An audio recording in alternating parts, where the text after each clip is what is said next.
Bonjour et bienvenue dans cette nouvelle capsule de votre rubrique Astuces pratiques. Oui, aujourd'hui nous allons parler de sommeil, de rythme biologique et d'anxiété. Et oui, un sommeil malmené, c'est souvent une anxiété amplifiée et inversement. Alors si vous vous sentez fatigué, irrité ou à fleur de peau, peut-être que la réponse ne se trouve pas dans une to-do list ou un café plus serré, mais simplement dans votre lit. Dans cette capsule, nous allons parler de rythme de sommeil, de besoins individuels, de retard de phase, de chronotype, de sieste intelligente et de petits rituels simples qui peuvent changer beaucoup. Et en parlant de rituels, je vous propose à la fin de cette capsule 5 minutes ludiques à faire avant de dormir ou en cas de montée d'angoisse. À chaque étape de cet audio, vous entendrez un petit gong pour marquer une nouvelle clé, une nouvelle piste à explorer. Ici, pas de remède miracle, mais des repères concrets pour vous reconnecter à vos vrais besoins. Et si vous aimez, n'hésitez pas à partager, à vous abonner, à laisser un commentaire ou à liker. Vous êtes prêts à écouter ce que vos nuits ont à vous dire? Allez, c'est parti! Écoutez son rythme, respectez ses besoins. Nous ne sommes pas tous égaux face au sommeil. Certains dorment 11 heures et restent épuisés, d'autres à peine 5 heures et les voilà déjà pleins d'énergie. Il y a les gros dormeurs, les petits dormeurs, les lève-tôt, les couche tard. Vous êtes peut-être un lutin du matin ou une chouette de minuit, et c'est normal. Chacun de nous possède un rythme de sommeil qui lui est propre, influencé en partie par la génétique, les habitudes, l'âge, et aussi par les contraintes du quotidien. Horaire de travail, charge mentale, responsabilité familiale et peut-être encore d'autres choses. Pourtant, bien dormir n'est pas un luxe, mais une nécessité vitale. Alors, connaissez-vous vraiment votre rythme? Savez-vous combien d'heures il vous faut pour vous sentir bien? Et surtout, respectez-vous ce besoin ou bien trichez-vous chaque soir avec votre propre santé, peut-être en regardant un ultime épisode de votre série préférée. Des besoins variables et personnels. En moyenne, un adulte a besoin de 7 à 8 heures de sommeil par nuit. Mais cette moyenne masque une grande diversité. Il n'y a pas de norme universelle. Le bon repère, ce qui compte, ce n'est pas combien de temps vous dormez, mais si au réveil vous vous sentez reposé, lucide et vivant. C'est là la clé. Matinaux, noctambules, votre horloge interne vous parle. Nous vivons selon un rythme circadien, une sorte d'horloge biologique de 24 heures située dans le cerveau. Elle régule notre alternance, veille et sommeil, en lien avec la lumière naturelle et notre environnement. Certains d'entre nous sont naturellement plus alertes le matin, on les appelle les chronotypes matinaux. D'autres sont plus dynamiques en soirée, ce sont les chronotypes vespéraux.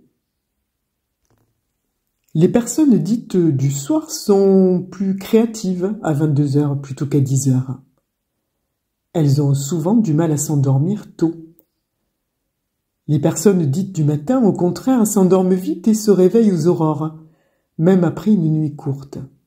Cette tendance peut s'accentuer avec l'âge et dans un couple, l'un peut être du matin, l'autre du soir. Pas toujours facile de s'accorder, mais essentiel à respecter. On repère parfois très tôt si un enfant est du soir ou du matin. Il dort peu ou beaucoup. Et avec l'âge, nos rythmes changent, la durée du sommeil tend à réduire et les cycles se modifient.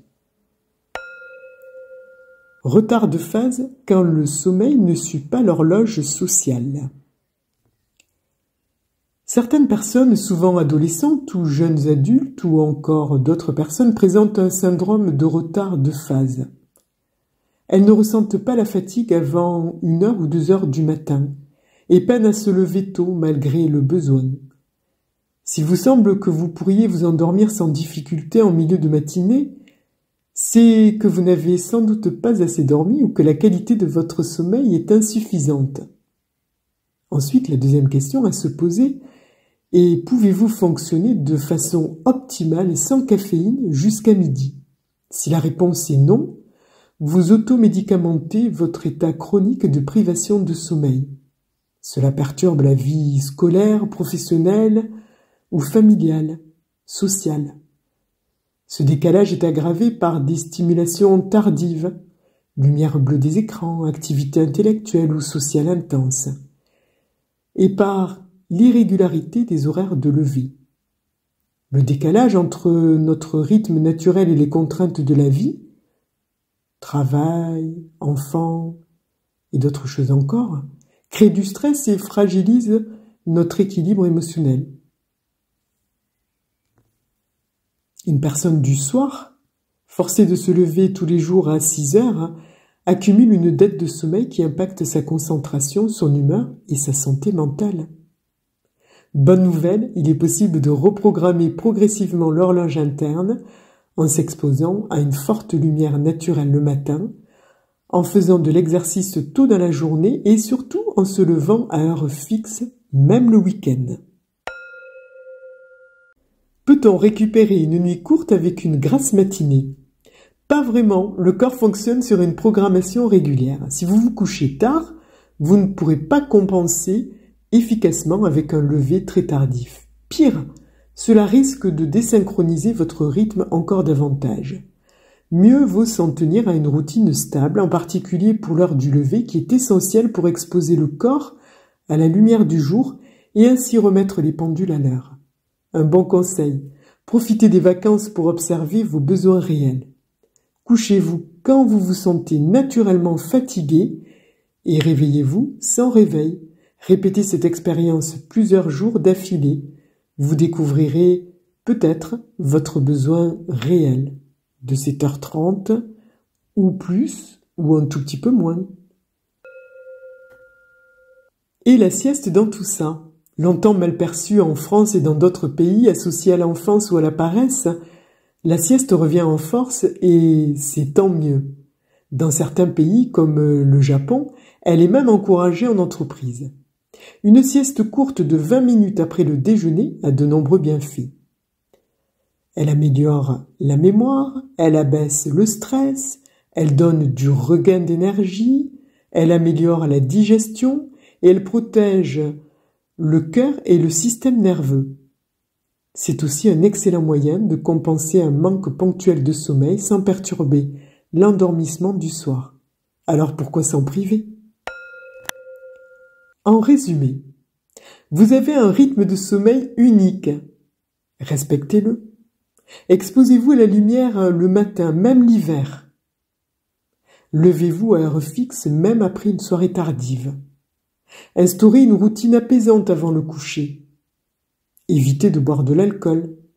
Offrez-vous des siestes intelligentes sans culpabilité. Être à l'écoute de votre corps, c'est aussi prendre soin de votre équilibre mental. Un bon sommeil, c'est une vie plus claire, plus calme et souvent moins anxieuse. Dans une prochaine capsule, j'aborderai plus en détail l'évolution du sommeil au cours de la vie et l'impact sur nos humeurs. Mieux comprendre son sommeil, c'est mieux se comprendre soi-même. Adaptez votre quotidien à vos besoins réels, pas à des horaires imposés. Le sommeil n'est pas une perte de temps, c'est un outil de performance, de bien-être et surtout d'équilibre. Le sommeil assure le transfert et la mise en sécurité d'informations récentes dans les zones du cerveau destinées au stockage des informations sur le long terme. Nous pouvons ainsi nous réveiller le lendemain, disposant de solutions aux problèmes épineux de la veille et même regorgeant d'idées nouvelles et originales.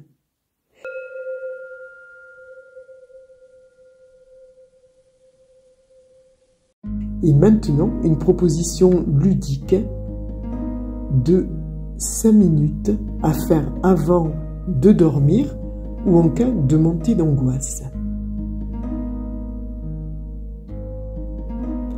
Je vous propose de vous installer en position assise ou allongée, les yeux fermés. Au fur et à mesure que votre respiration continue de se faire de manière automatique et sans aucun contrôle, observez combien votre mâchoire se détend et combien vos épaules se relâchent de plus en plus et de mieux en mieux. Je vous invite à inspirer profondément par le nez, à expirer lentement par la bouche légèrement entrouverte. Encore 2 fois, comme une vague qui monte et qui redescend, d'observer combien il y a vos poumons qui s'emplissent de cet oxygène et combien ils se rétractent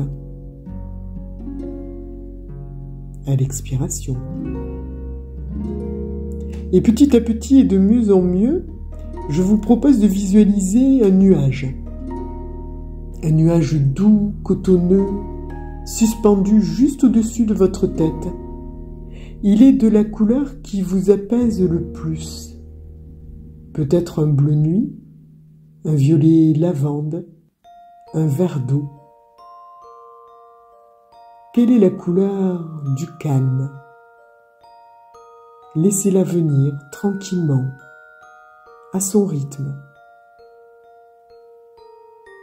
Et petit à petit et de mieux en mieux, observez combien ce nuage doux, cotonneux, cocoon, se remplit de cette couleur. Et petit à petit, ce nuage descend très lentement et vous pouvez ressentir combien ce nuage qui descend est ressenti peut-être par votre front ou une autre partie de votre visage ou de votre crâne. Il est léger, il vous berce. Il vous murmure, c'est le moment de ralentir. Il vous enveloppe de plus en plus et de mieux en mieux au fur et à mesure que vous inspirez de l'oxygène et que vous expirez toutes vos tensions.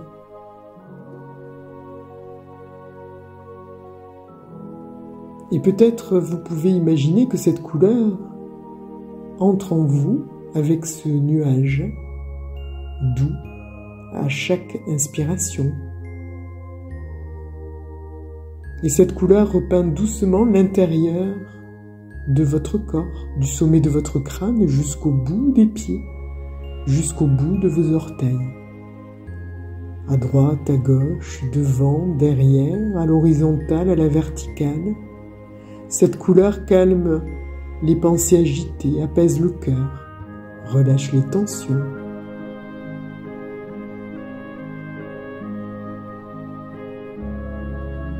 Et peut-être que vous pouvez relier une intention à cette couleur, comme par exemple, ce soir je me donne le droit de me reposer. Ou peut-être, mon corps s'est dormi, mon esprit peut ralentir.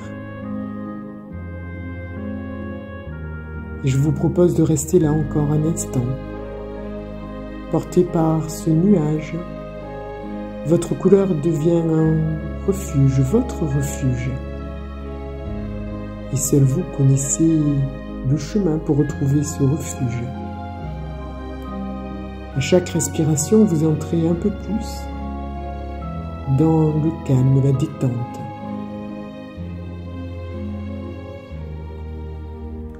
Et vous restez aussi longtemps que nécessaire. Et doucement, quand vous êtes prêt, vous avez la liberté d'ouvrir vos yeux et de garder cette sensation agréable au plus profond de vous avec cette couleur pour la retrouver à chaque instant ou glisser tout simplement vers le sommeil. À bientôt.